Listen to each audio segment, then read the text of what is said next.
नमस्ते। चर्चा में आपका स्वागत है। मैं हूं शिव मिश्रा।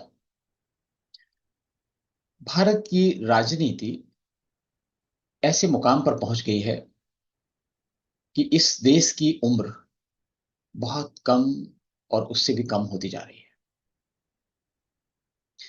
ऐसे वक्त में जब देवबंद का दारुल उलूम अपने अधिकृत वेबसाइट पर यह फतवा जारी करता है कि गजवाए हिंद उनका धार्मिक कृत्य है और इसे वह पूरा करेंगे, लोग विरोध करते हैं तो उनका डिफेंस यही रहता है कि ये तो हमारा धार्मिक कृत्य है और संवैधानिक अधिकार हमको मिले हुए हैं कि हमें हमारे धार्मिक कृत्य करने से कोई रोक नहीं सकता है। यानी उनके धर्म का कृत्य जिहाद है और उस जिहाद से उन्हें कोई नहीं रोक सकता है। और भारतवर्ष की जितनी भी राजनीतिक पार्टियां हैं, सब की सब मुस्लिम तुष्टिकरण के लिए लगी हुई हैं। ये अलग बात है कि इसकी शुरुआत गांधी ने की थी और जवाहरलाल नेहरू उनके परम शिष्य थे। तो गांधी द्वारा विभाजन स्वीकार करने के बाद, धार्मिक आधार पर देश का विभाजन होने के बाद भी जो भारत में बचे हुए लगभग 3.5 करोड़ मुसलमान थे, उनको पाकिस्तान नहीं जाने दिया गया। गांधी और नेहरू ने, गांधी ने उनको जाने से रोका और नेहरू ने तो उनको तुष्टिकरण और वोट के लिए मशीन बना दी। पता नहीं उनके दिल में क्या था। और इस तरीके से कांग्रेस की गाड़ी जो चली आज तक उसी लाइन पे चल रही है। आप चाहे राहुल गांधी को देखा हो, आपने राजीव गांधी को देखा हो साहबानों के मामले में, वो मुसलमानों के लिए तो बिल्कुल जी जान छिड़कते हैं और दत्तात्रेय गोत्र और तमाम तरह के हिंदू होने के बाद भी हिंदुओं के लिए कभी उनका मंतव्य प्रकट नहीं होता। बल्कि देखा जाए तो एक तरह से वो हिंदुओं के घोर विरोधी हैं। और जब चुनाव होते हैं तो इन मुस्लिम वोटों का एकत्रीकरण, कंसोलिडेशन कैसे किया जाता है, आज आप देखेंगे। और ये देखेंगे कि वो चेहरे जो कितने भोले भाले नजर आते हैं और ऐसा लगता है कि इनसे बड़ा देशभक्त कोई नहीं है, उनकी पहचान करना भी जरूरी है। आप इस वीडियो को देखिए और समझने की कोशिश करिए। इनको आप पहचानते होंगे, इनका नाम है शरद पवार। और ये मौका है एक रोजा अफ्तार पार्टी का, जिसमें आप देखिए ये इस्लामिक टोपी लगाकर उसी वेशभूषा में बैठे हुए हैं। इनके साथ और भी लोग हैं और कुछ करा सकता है। काहरी सुस्ती मत कीजिएगा। इस आवाज को तो आप पहचानते होंगे। अगर आप गौर करेंगे तो आप समझ जाएंगे कि आवाज जावेद अख्तर की है। वही जावेद अख्तर जिन्होंने फिल्मों में गीत, संवाद लिखे, कहानियां भी लिखी और उन फिल्मों में हिंदू देवी देवताओं का, हिंदू परंपराओं का, हिंदू सनातन संस्कृति का अपमान करने से कभी नहीं चूके हैं। और जब भी कभी उनसे प्रश्न किया गया तो उन्होंने अवश्य कहा कि वह तो नास्तिक हैं। और जब कभी मुसलमानों की बात आती है तो फिर वो नास्तिक नहीं रह जाते, वो मुस्लिम हो जाते हैं। देखिए, वोट है, वो इलेक्शन के दिन में आप सब पहले से अपनी जमातें बना लीजिए, अपनी कमेटियां बना लीजिए, हर मोहल्ले के एतबार से और बूथ के जिम्मेदार होने के एतबार से एक एक वोटर मर्द और औरत को इज्जत के साथ ले जाकर वोट डलवाइए। इंशाल्लाह करेंगे। इससे ज्यादा इस मौजू पर बात करने की जरूरत नहीं समझता, इतना इशारा काफी है। इलेक्शन को दीन से हटकर कोई काम मत समझिए। जावेद अख्तर कि इलेक्शन को दीन से हटकर कोई काम मत समझिएगा।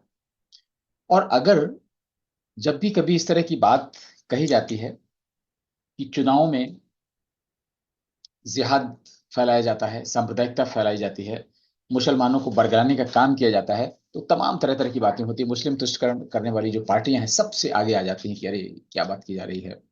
लेकिन सुनिए, ये मत समझिएगा कहीं आप में कोई ऐसा बैठा हो कि आज हजरत ने मस्जिद में इलेक्शन का जिक्र कर दिया। आपको नहीं मालूम इस इलेक्शन के नतीजे अगर गलत निकल आए तो फिर क्या होगा आप समझ भी नहीं सकते। जुल्म की नदियां बहेंगी, कत्ले आम होगा, जेल छोटे पड़ जाएंगे और अल्लाह जाने क्या क्या होगा। और इंशाअल्लाह ये नहीं होगा। ये मुल्क मुजद्दिद फिसानी का है, ये मुल्क शाह वलीउल्लाह का है, ये मुल्क किसी के बाप का नहीं है, ये निजामुद्दीन औलिया का है। तो ये जब कहा है कि किसी के बाप का नहीं है, तो ये हिंदुओं के लिए बात है कि हिंदुओं के बाप का नहीं है, ये वलीउल्लाह का है, निजामुद्दीन का है, ख्वाजा मैनुद्दीन चिश्ती का है। और ख्वाजा मैनुद्दीन चिश्ती कौन है? अजमेर में दरगाह पर जहां हिंदू मूर्ख टाइप के जो लोग होते हैं जाते हैं, उसने बताया जाता है कि अपने पूरे जीवन काल में 90 लाख हिंदुओं का धर्मांतरण कराया। और ये वही शख्स था जो पृथ्वीराज चौहान की मृत्यु का कारण बना, जिसने मोहम्मद गोरी को भारत पर आक्रमण करने के लिए बुलाया। और ये वही है जिसने पृथ्वी राज चौहान को हराने के बाद उनकी पत्नी को बलात्कार करने के लिए मुस्लिम सैनिकों के सामने फेंकवा दिया था। ये वही मैनुद्दीन चिश्ती हैं जिनका ये गुणगान कर रहे हैं कि उनका देश है ये। और क्या कहते हैं सुनिए। ये मुल्क अब्दुल कादिर जिलानी के गुलामों का है। और बस यही कसर बाकी रह गई थी, ये अब्दुल कादिर जिलानी के गुलामों का है। यानी आज उन्होंने हिंदुओं को तो बिल्कुल बेदखल कर दिया हिंदुस्तान से। आप समझिए कि इससे ज्यादा सांप्रदायिकता की बात और क्या हो सकती है। तो आपने देखा ये बहुत चहेते कलाकार हैं फिल्म इंडस्ट्री के, जावेद अख्तर, उनकी पत्नी है शबाना आजमी।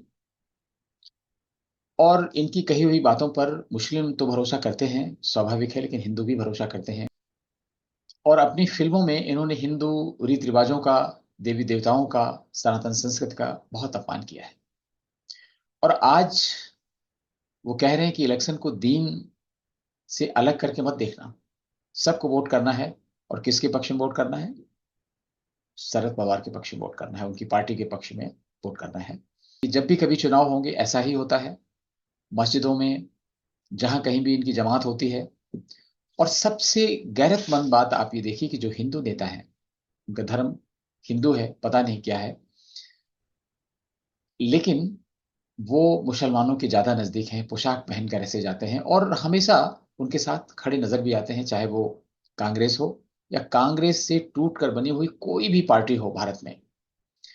क्षेत्रीय पार्टियां जितनी हैं, आप उत्तर प्रदेश में देख लीजिए, चाहे मायावती की हो, अखिलेश यादव की हो, पश्चिम बंगाल में ममता बनर्जी की हो, बिहार में जेडीयू से लेकर आरजेडी तक, पप्पू यादव से लेकर सारे निर्दलियों तक, आंध्र प्रदेश में चंद्रबाबू नायडू से लेकर जगन मोहन रेड्डी तक, तमिलनाडु में, हर जगह। तो ये आप लोग भी चिंतन करिए कि ऐसा क्या कारण है, हर पार्टी सिर्फ मुसलमानों का वोट चाहती है, हिंदुओं के वोट की उन्हें कोई परवाह नहीं। शायद उनको लगता है कि हिंदू तो मूर्ख है, वो तो थोड़ी बहुत बातें बनाने से वोट देगा ही देगा। क्योंकि आप समझिए कि अभी भी वर्ग विशेष की संख्या इतनी अधिक नहीं है कि उनके वोटों से कोई भी पार्टी जीतने का सपना देख सके, जीतने का प्लान कर सके। तो उनके वोटों को रुझाने की कोशिश करते हैं और हिंदुओं को मूर्ख समझते हैं कि उनके वोट तो मिलेंगे ही मिलेंगे। इसलिए समाज में छिपे हुए इन देशद्रोहियों को, देश के गद्दारों को पहचानने की आवश्यकता है। मेरा ये कहने का उद्देश्य बिल्कुल भी नहीं कि आप किसको वोट करिए, किसको मत करिए। चाहे इलेक्शन का मामला हो, चाहे अन्य कोई मामले हों, इन लोगों को भूलना नहीं है। इनकी शकल भेड़ियों वाली है और जब भी कभी मौका पड़ेगा ये हिंदुओं पर ही टूट पड़ेंगे। ये हिंदू नहीं है। हम मुसलमानों से कोई गिला शिकवा क्यों करें? आपके बीच का ही व्यक्ति, आपके बीच का ही एक नेता आपके पीछे पड़ा हुआ है। जातिगत जनगणना के आधार पर हिंदुओं को पुनः विभाजित करने की कोशिश की जाती है। हिंदू पहले भी जातिगत खांचे में बटा हुआ है, लेकिन विदेशी साजिशें चल रही हैं, पैसा आ रहा है और इन जाति विशेष में कुछ लोगों को पैसा मिल रहा है, बाकी लोग मूर्ख बन रहे हैं।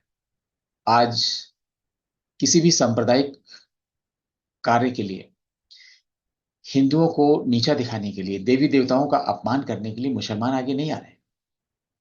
हिंदुओं में से ही लोगों को निकाले जा रहे हैं, जो स्वार्थी हैं, गिरे हुए लोग हैं, जिन्होंने इतिहास से कोई सबक नहीं लिया है और वो सबक लेने के लिए तैयार भी नहीं है।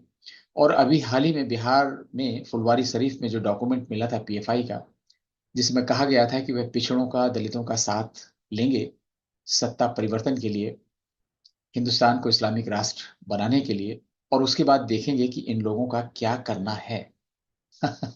तो कौन मूर्ख बन रहा है, ये समझने की बात है। इसलिए हिंदू समुदाय से जुड़े हुए भी किसी भी जाति के लोग हों, उनको सजग होने की आवश्यकता है।